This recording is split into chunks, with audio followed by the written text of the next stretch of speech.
In this episode of Tesla series, we have a brand new upgraded hardware version 3 of the rear entertainment and climate control display for Tesla Model 3 and Model Y.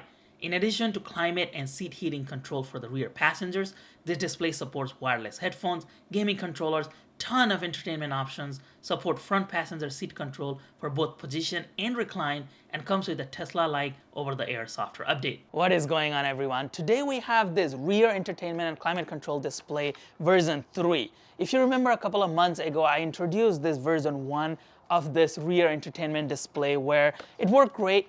It looked like this product, but the installation involved removing some of the parts here, and it was much of a involved installation. And a couple of people also had issues with software update from Tesla with this display. By the way, if you are one of those people who are still waiting for a solution, please contact the vendor that you got the display from, and they can send you a plug that can go to the rear OBD port, and then you can continuously update your Tesla without running into any issues with this display. But that was the big feedback was, hey, this looked great, it has all the features, but we wish the installation was a little easier.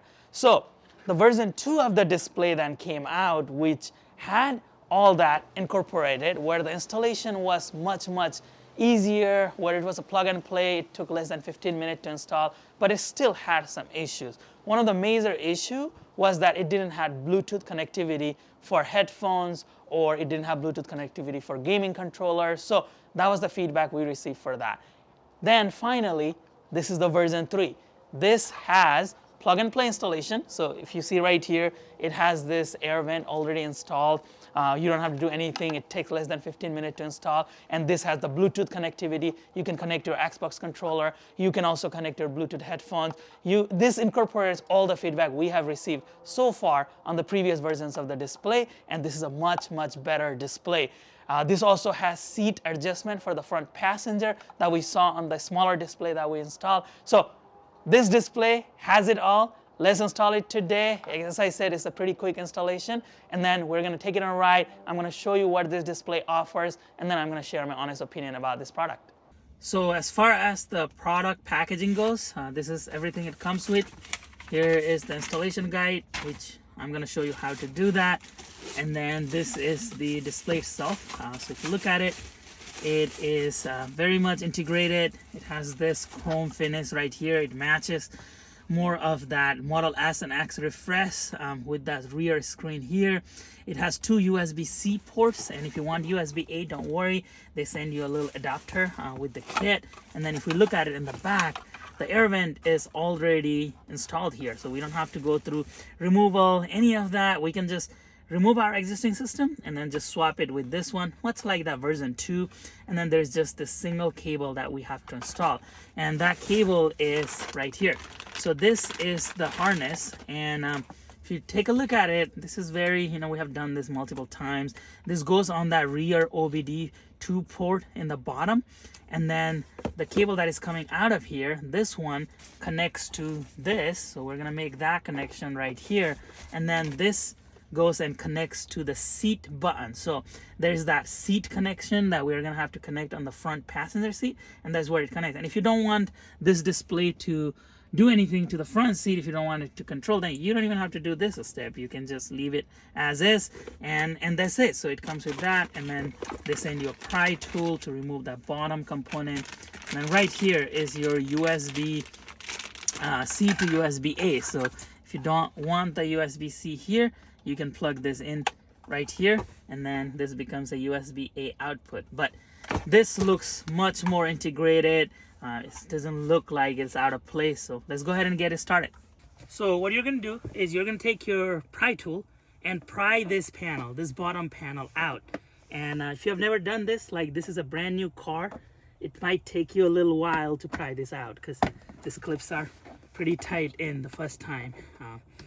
So you're gonna do that and pull this out. And if you start doing it from one side, the rest becomes pretty easy. As you see right here, there are multiple clips that are just holding it right here. Now we need to bypass this clip and then route the cable up through here. Before you do anything, you wanna go over here, you're gonna hit on safety, and then you are going to power this off. So hit power off right here, and then power off. to remove this top panel, you just have to kind of grab this panel from the side here and pull this out. It's going to be a little tight if you have never replaced this before or removed this before, but it's very easy.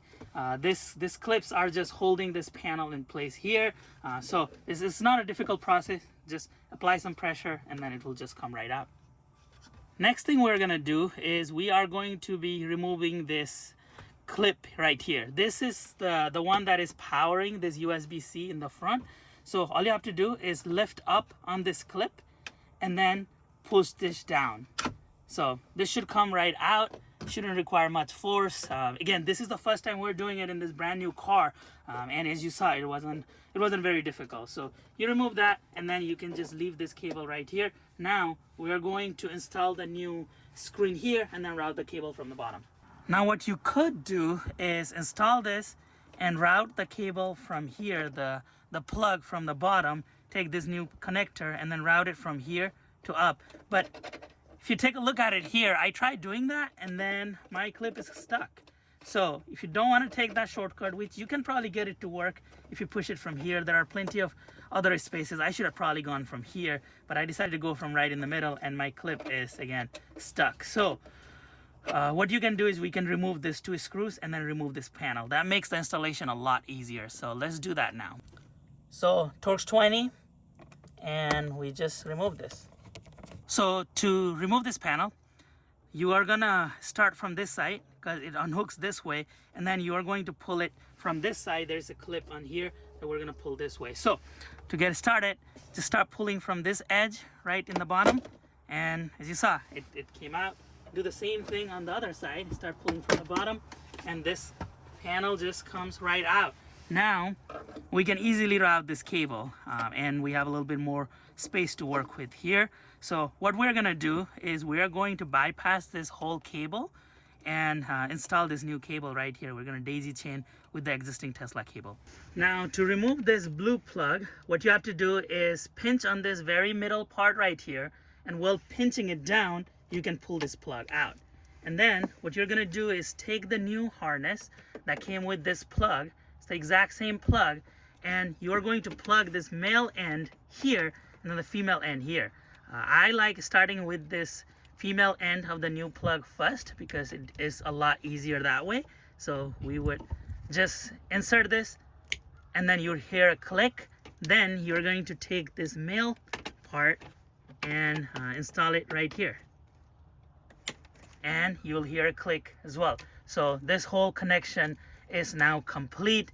We just bypassed this cable right here, the blue cable with the white cable. Now we can route the rest of the cables out. Now connected to that main plug are these three different plugs. So there is one connector right here. This connector, as you see, this is a bypass connector. This goes to the seat control button, so we're gonna route this to the front passenger seat. And this one, this bigger plug, is the one that we're gonna route up here so that we can connect to the display. So let's route that and then we will route this towards the seat. For the seat one, we're going to route from here. There's a little cutout in the carpet, and then if you see right here, there is cutout in the carpet along the way. So we are going to use that channel all the way towards the outside and then connect it to the seat. Look, so here, as you see, we are able to pass it underneath the seat. So you just start with this plug and then pass it through here. So, and then you can hide it under this carpet cutout. So just push it and then hide it, but get all the length out now while we're routing it. So we are good to go. Now we can just use this here and then hide it on this cutout. So again, hide it here.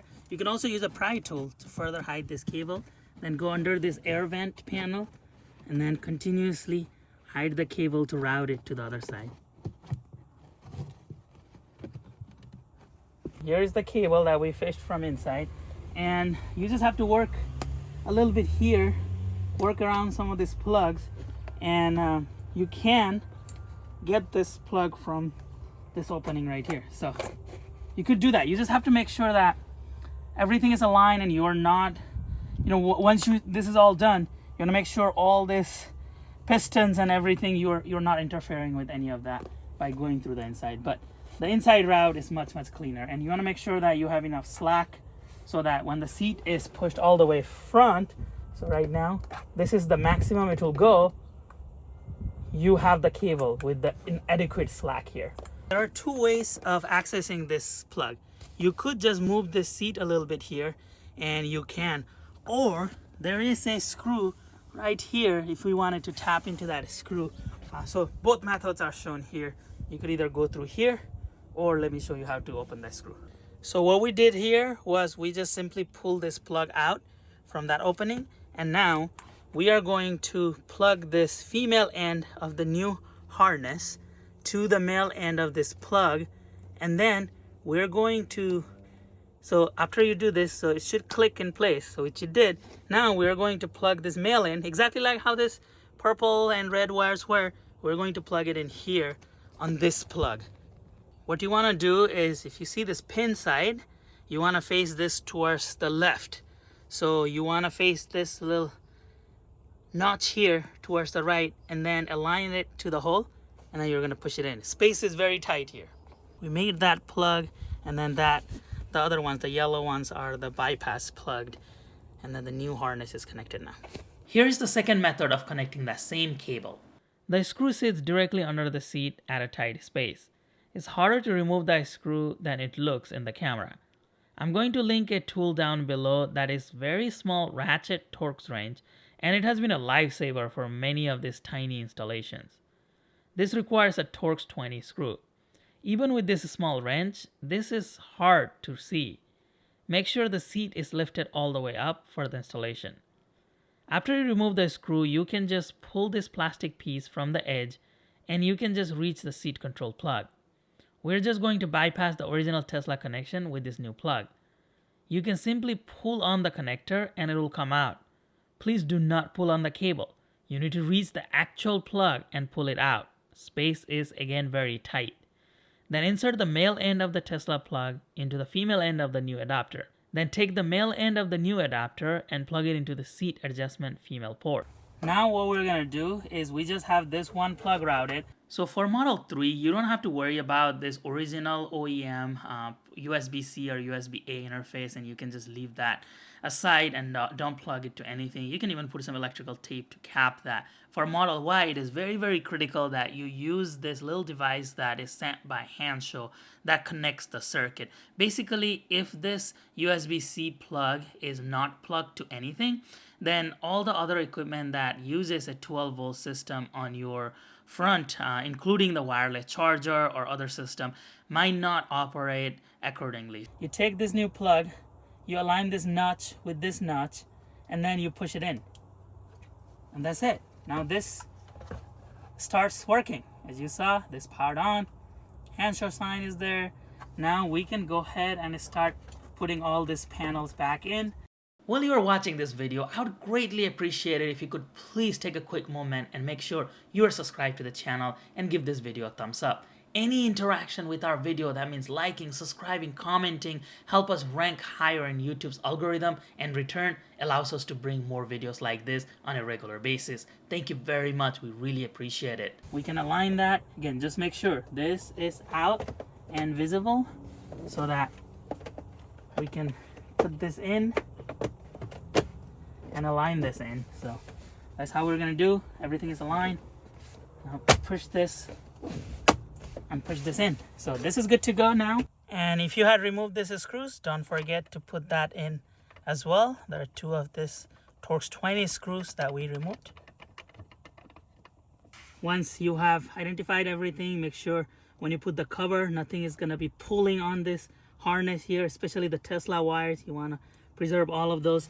Then you can go ahead and put this. Also make sure that this wire that is going to the front passenger seat doesn't get on the way, and then you can align this and just go ahead and push it in. You should hear a click, and this goes in really easily. Now, as I said earlier, where we did the testing, we can go ahead and put this in. So we can lock this in place. Make sure you hear a click. You can hide some of these cables here, and then all you have to do is align this and push it in. And that's it. So we removed this air vent from here and replaced it with this. Now let's do a walkthrough of all the features and settings here. First of all, we got this climate screen, and this actually matches the new Model X refresh. So I really like that the UIs are a lot better here. The graphics are a lot more in tune with Tesla. And when we see here, it says not applicable. That is because the climate control is turned off on the main screen.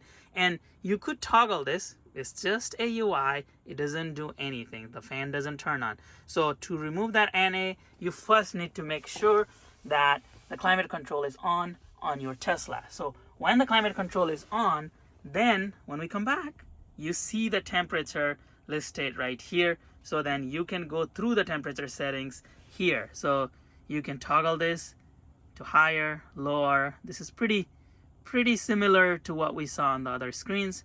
So this is your climate control. You can turn this on, and you saw the airflow come in. So that is the UI. It shows you can't control this, unfortunately. You can't say where you want this air to go, but you can increase the fan speed. So it's pretty quiet here. Now let's increase the fan speed to full, and it shows here, and you start hearing the air, and it shows right here too.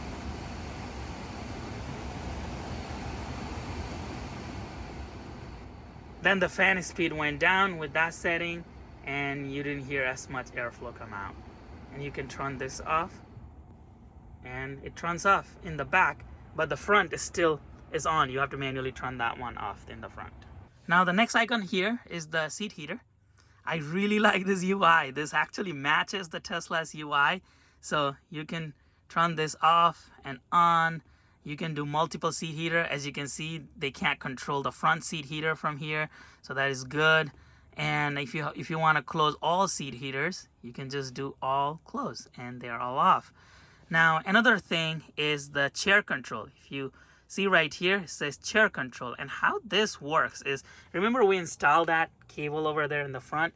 That's what this is going to do. So let's zoom out a little bit, and I am going to demonstrate this. So right here on the main UI, there is backward front, recline back, and recline front. And this UI actually updates as you go along. So if I move this towards the front, it shows that it's going towards the front. So that's pretty cool. And when I am doing that, if you look at this front passenger seat, it's going up, it's going towards the back. So we are successfully controlling it. Now, same thing with the recline that you see here. So recline, and the UI actually moves. If you take a look at it closely, it moves. And again, if we are looking at the actual seat, recline up, recline down. So the rear passengers, especially people who are sitting right here, if they are like, okay, so I don't have enough leg space here, then you could move this seat up, and then you're like, okay, well, that's too much leg space, you might be tight in the front. Then you can control this and bring the seat to your liking here. So that is pretty neat. I really like that feature. Now moving on, there's your main menu, and we'll come to this in a little bit. Here's your music settings. So if you're playing some music in the front, you could go ahead and do the play, pause, reverse, and then seek forward. So you could do all of that. We have seen that with other screens, but I really like this one, the UI again. They really worked on this. The graphic look much better. It's in line with Tesla. If you look at it right here, it is a Tesla screen that we're talking about, and it shows the Tesla screen here. So that's pretty cool. Here's lock. One thing that I had asked them was to come up with a way to put a password or a pin here so that the kids can't control this, but still I don't see that here. It only locks here, and you just have to slide to unlock it. I wish there was a password there. And this is to turn the power off, and if you press on it, it just turns on. So if you don't want to see that, let's say you're driving at night and you just want to leave it off, you can do that as well. Then here is your volume control. So you just control the volume. Just keep in mind, it controls the volume of the entire car if it is not connected to Bluetooth. So if you're connected to a Bluetooth headphone, then this will control that volume of that headphone. Now let's go to the main menu. So here you got your settings. So this is the settings for the display.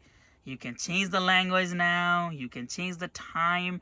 You You can do original time, 24-hour, 12-hour format, time zone. So you can set all that. So that is pretty nice now that you're able to do that. Temperature, this was the biggest thing. It would keep showing Celsius. Now you can do Fahrenheit. You can auto lock this. So if you put a timer, then while you're driving and there's nobody in the back, you could do this where it auto locks after a little while. This shows the version info. So this is the all the version here. Then reboot and then reset. So you could do the reset here. Then if you go to display, you can change the brightness setting here. Factory set is to if you want to factory set it, and then there's a password that you can put. I'll try to link that password in the description below. But generally, this is pretty cool. That is the settings. There's Android settings, and this is where you can change the Wi-Fi, Bluetooth. You can do all kinds of things using the Android setting. This is we have seen this in the past. It's just a typical Android setting. Then we go back. There's Chrome, there's Play Store, so you can download things. There's File Manager, so things that are saved here if you have any files. So there's Alarm. This is a typical hand show. Things that you can see. You can change the background and such from here. And based on if you guys want me to go through all of the setting, I can do a follow-up video. There's YouTube, there's Hulu, there's music. Here's Bluetooth. Here's video again, the saved video, the offline video. Z-Link is for CarPlay, Disney Plus. Let's go ahead and fire up YouTube. And when we do that, let's try search for our channel here. So Shiva Sapkota and search. And we find our channel right here. So you can start watching these videos. So we have some cool videos here. And even while the car is in motion, you are able to watch all these videos. So the Netflix is installed here, but when I go and do the update, it gives me this error. Your device is not compatible with this item. So I'm going to verify this with Handshow on how to do that. I hope that they can at least get the Netflix working natively. I was really excited when I saw the app here, but when I go here, it gives me an error. Sorry, we could not reach the Netflix service. So I have a feeling we might have to do Netflix the other way. So one of the workaround is if you go to netflix.com and just use Netflix through the browser. This is not ideal, but this is a pretty great solution. Expect a little bit of lag through this way, depending on your internet connection. So I wish the app worked for that reason, but right now, again, as I say, if I go to Netflix, it doesn't let me go through. So I will ask Handshow, and if I figure out a solution, I will put it in the link below in the description, so you guys can try that. So if you want the audio to come out of the car, you can connect to this device, QCCOM BTD. That is the device name on the Bluetooth screen over there on the rear screen. And this is what we're playing. We're playing one of my YouTube videos from YouTube on the back, and I can actually interact here and control that from here directly. So that's also pretty neat that you can also control the audio from the back. Now, whatever you're playing in the back, the entire car, the volume is going to come from the Tesla's speaker. Again, that is the Bluetooth that you need to connect to. All right, we're going to try connecting the Bluetooth headphones. And for that, we're going to try our AirPods. Open this and put this onto a discovery mode until this starts flashing. So you see the white flashing here. Now we are going to see that. So when we go pair a new device here, AirPods Pro. So it is connecting here. So we're going to tap into that and it says pair. Now we're pairing. So now it is paired with this. Now I'm going to try to play something and see if it actually works on my Bluetooth headphones here. So I can confirm that I can hear it from here. Whatever is playing on that screen, I can hear it on my AirPods. So the Bluetooth works. So we're going to connect this Xbox controller just to try out if it works or not. And to do that, again, we're going to go to Android setting, connected device, pair a new device. So when we put this into a discovery mode, we see the Xbox wireless controller right here. So we're going to pair this, pair, and yeah, this is connected right here. So now we can go ahead and use this. So you can go to the Play Store here and you can download any games, anything that you want. We downloaded the Beach Buggy game from the Play Store. So we're gonna give this a try. So it is working. As you can see, yeah, we're hitting things, and then the typical Xbox controller works here. So we're doing the acceleration here and making the turn. We are going, and as you can see, we can control the direction from this Xbox controller here, and it works. So it's a fully fledged solution that works. I'm really happy that the Bluetooth Xbox connection works now. So we have Super Mario Run here pre-installed. So let me demonstrate the over-the-air software update. It must have a Wi-Fi connection. Then when you go to OTA here, it says check, and it says new version is available. So we can confirm this, and then it will start updating. So here is my verdict. Let's just start with my likes. I like the upgraded design that resembles the new Model X refreshed rear entertainment unit. I also like the updated UI and graphics that align more with Tesla's graphics. I also really like that they incorporated the seat adjustment directly from this new screen.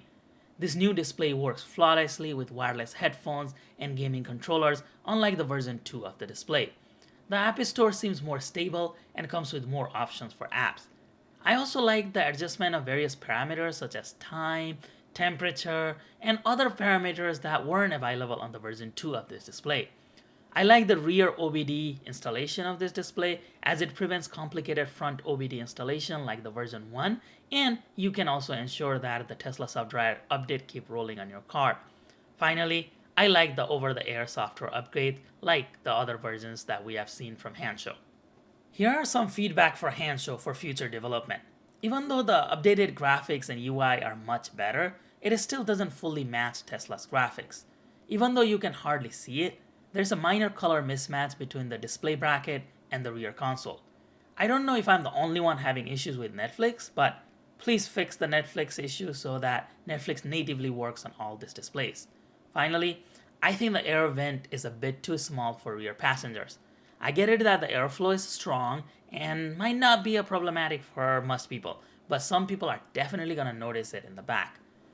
That is everything I had for you all today. As always, please let me know your questions and thoughts in the comment section below. As I said earlier, any engagement to our videos, which include likes, comments, and clicking that subscribe button, helps us rank our videos higher in YouTube so we can continuously bring videos like this in the near future.